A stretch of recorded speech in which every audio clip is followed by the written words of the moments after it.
coming. And to the people that came up here and spoke and exercised their First Amendment rights, let's give them a huge round of applause.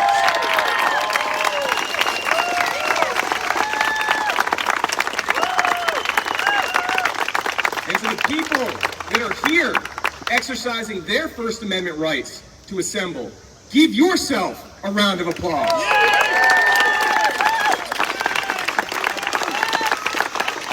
And to the person walking around with the white privilege is real, that took guts to come in here and exercise her First Amendment rights. So let's give her a round of applause.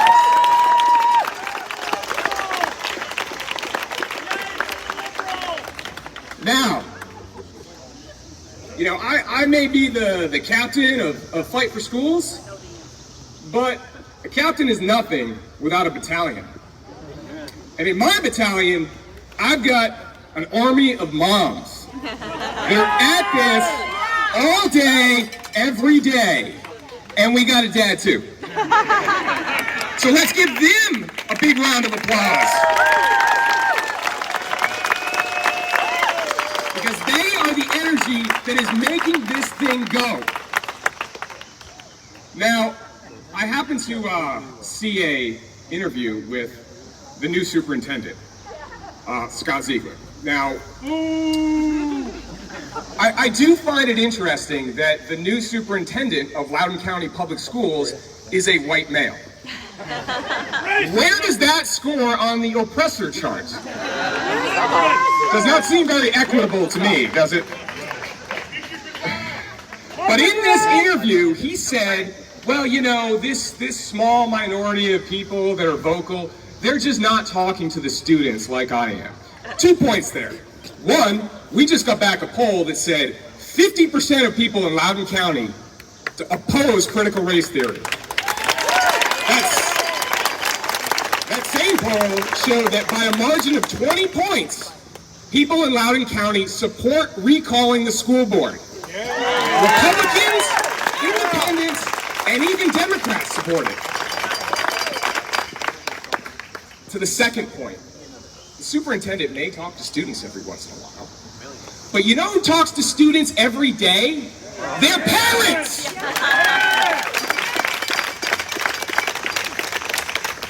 And on Monday night before the school board meeting, I like to read my kids' books before bed about historical figures, you know, children's books, and there's this one series that I grew up with that really started my love of history. And, you know, it's The Value of Courage is Jackie Robinson. The Value of Foresight is Thomas Jefferson. And I've been going through all these books with them. And on Monday night, I read The Value of Curiosity, which is Christopher Columbus. And the next day, when I got back from the school board meeting, my second grader came downstairs with my kindergartner and said, Daddy, why did you read us a book about a bad guy? And I said, well, what do you mean? And she said, well, we learned from a video today in school that he was a murderer and enslaved everybody. Wow. Now look, I get that things that happened 700 years ago, when viewed through today's lens, are unacceptable. But there's a time and a place, and second grade is not that time and place. And I watched that video, and it's not appropriate for a second grader, but the more important thing with that video was the subtleties. The subtleties where they were injecting that Christianity coming over to the New World was bad.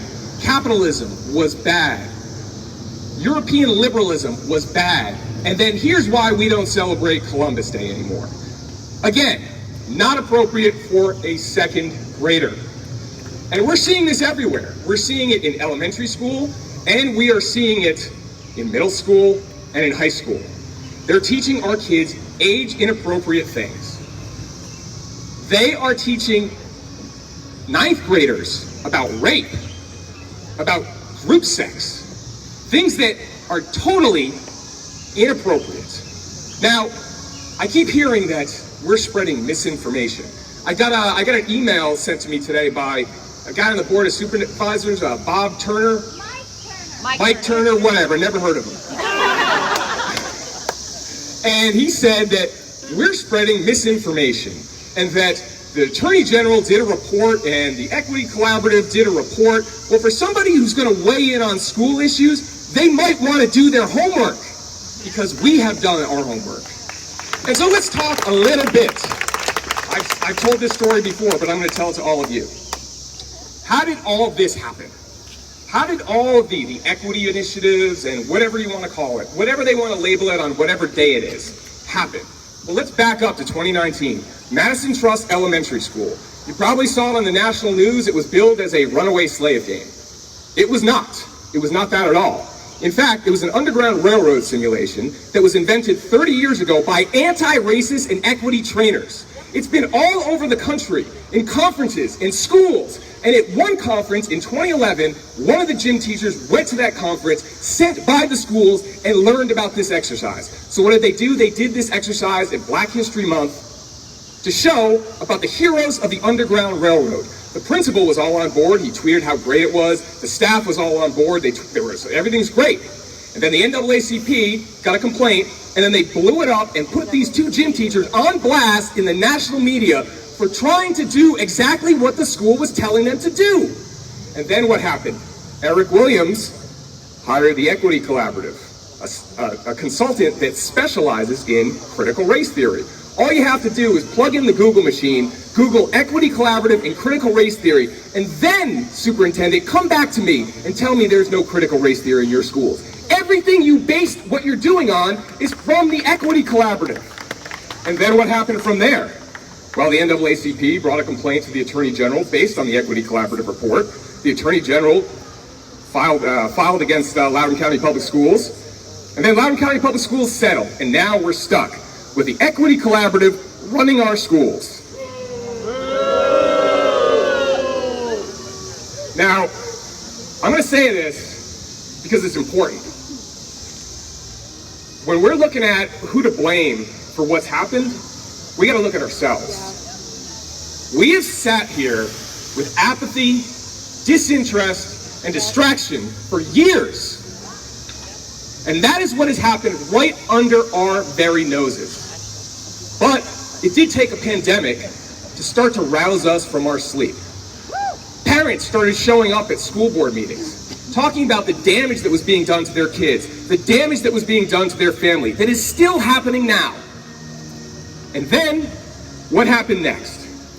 Well, for going and speaking at school board meetings about opening schools, about opposing critical race theory, about supporting the First Amendment rights of students and teachers, they found themselves on a list in a private Facebook group that included 6 members of the school board, the Commonwealth Attorney, and Board of Supervisors member Julie Briskman, who the only tool she has in her playbook is to call everyone racist.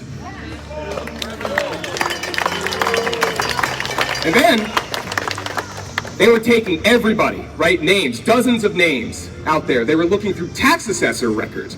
They wanted to infiltrate, expose, even commit cybercrime, according to one post. And nobody felt any shame about doing that in this private group. No school board member stepped up and said, this is wrong, and exposed it and reported to law enforcement. But what they did was create a great awakening here in Loudoun County. Now, a week later, the school came out with a statement that they would silence the opposition. Shared on social media by one Beth Bartz. And after that, we started the recall effort. And, you know, these silence the opposition statements and activities are not just threats. And we saw that threat acted upon just last month when they put Tanner Cross on leave for exercising his First Amendment rights. And then when the judge slapped them down and said, you violated his constitutional rights and you were vindictive in doing so, they didn't get the message. And now they're appealing it with our tax dollars.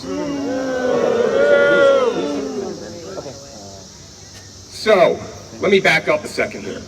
Take some big picture. 77 years ago last week, the eyes of this country were on the English Channel.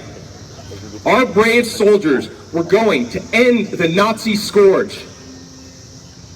The Nazis, who didn't believe in freedom of speech, didn't believe in freedom of thought, and definitely did not believe in freedom of religion. They believed in hate. And we won that fight. And everyone that went there, that faced down the barrel of death, were fighting for our freedoms, for our children's freedoms, for generations of freedoms. But now, the eyes of the country are on Loudoun County, Virginia.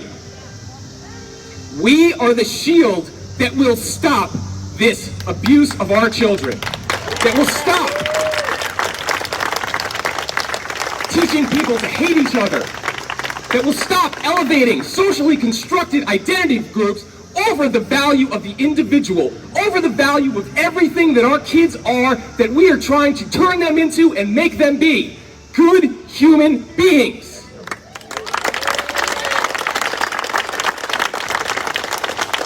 But we are the shield, but with every shield, you need a sword. And it's, as we all know, the best defense is a good offense. So it is up to us.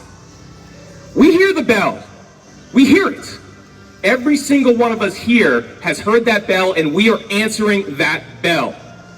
And it doesn't matter if you're Democrat, Republican, it doesn't matter your race, your religion, your sexual orientation. Everyone needs to rally to this cause. John F. Kennedy said, "Ask not what your country can do for you, but what you can do for your country." Well, what you can do for your country is join this fight for the future of America, for the future of your children, so that they can live.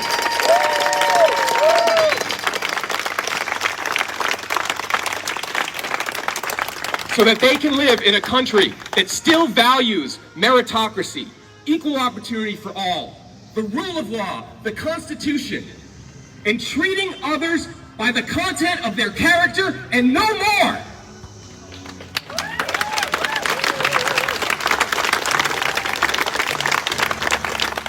I've said this before, I'll say it again. This is the fight of our lives. And we're going to win. Thank you.